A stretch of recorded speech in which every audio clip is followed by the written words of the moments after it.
Today we're going to talk about the question of what are harmonics?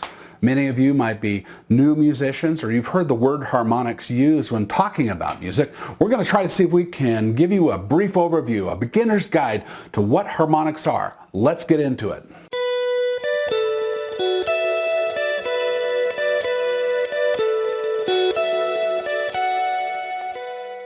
My name's Todd Nelson, and this is Learn About Music. I've been doing music as a composer, as a performer, and for many, many years I've gathered all sorts of strange knowledge about this, and I am sharing that with you to give you information about all kinds of topics, from learning music to odd things about acoustics. We're going to talk about one of the topics that are underneath the umbrella of the subject matter of acoustics, which is harmonics. So what are harmonics? Harmonics are naturally occurring frequencies that sound above the fundamental pitch of an instrument. So when you're hearing my voice, this is the fundamental sound, but kind of behind the scenes, hiding, are these unwanted frequencies. Some would say they're unwanted frequencies. They're above the fundamental pitch of your voice or the piano or guitar that are sounding as well. The best way to describe this is to show it on the guitar. So let's go over to a guitar. So when we talk about harmonics, what we're talking about is something very similar to what we would see in using a guitar to explain what a harmonic is. When you have a fundamental tone like this, that's the lowest tone, and it's called your fundamental. If I split the string in half like the diagram, it plays one octave up from there. If I go up and split it again, then it goes up by a fifth. Then I divide it again, it goes to 2 octaves, and then it goes up a third, minor third, major third, and then we're up to the octave again. So that's the easiest way to explain exactly how an overtone works. You're taking a frequency and dividing it into many parts, and when doing so, it will go ahead and raise the pitch.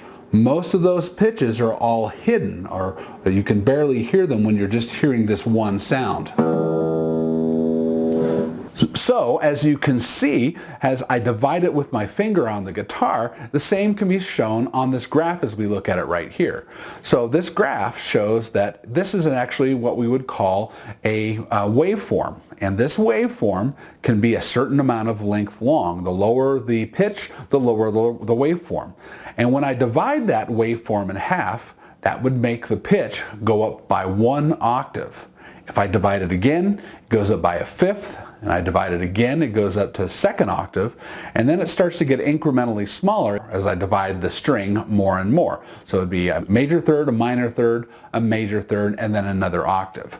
So those are naturally occurring frequencies, harmonics, which appear on any instrument. And the same could be said about if you had a horn, a trumpet, woodwind instruments. Sometimes in a room there are what we would call resonant frequencies. They're more natural in certain rooms. So if you go into a big hall, maybe it's made out of concrete or something with a lot of hard surfaces, and you put a sound in another room. If I sing into the room, oh, you might hear other frequencies begin to ring in that room. The overtones in my voice are going to make some of those frequencies ring out in that room. Those are called resonant frequencies. And it almost sounds like it's magic when you hear these. And in that instance, we would use an equalizer to balance out those resonant frequencies so that the music sounds natural and you wouldn't have a certain frequency sounding right in the middle of the mix of sounds. So you have your high sounds, you have your low sounds, and you wouldn't have one frequency really loud compared to all the other sounds. You'd use an equalizer to balance out those sounds. There are certain tools that can be used with some of these equalizers to do that. A pink noise generator is an example of this.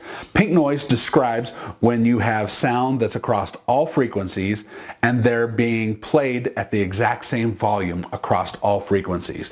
And you would use pink noise, you would shoot a signal or a sound of pink noise into a room, and it sounds like a jet engine going off. You'd shoot it into a room, and then you have a special equalizer that has lights that show the frequencies that are really hot, in other words, really resonant in that room. And you would use the equalizer and you'd pull that frequency down until you've got a nice even EQ. And it's a great tool to use when you're trying to make sure sound sounds balanced. Now EQs, like this one you're seeing here, this is a DBX EQ. It's one form of an EQ. These are mostly for professional sound systems. There are some that are home grade that you can buy and implement into sound systems too. Most of the time you're going to see EQs and things that are for personal use. And here's a picture of one that you would see off of either a computer or off of your phone, and you'll see that it has a bunch of presets that you can use. So it'll say like soft jazz, hard rock, and each of those filters, those preset settings, equalize these different frequencies so that it'll sound and enhance the style of the music that whatever you're listening to. More often than not, you'll have EQ that'll have something like low bass, mid bass, and high bass, and even more so, they usually are just a bass and treble.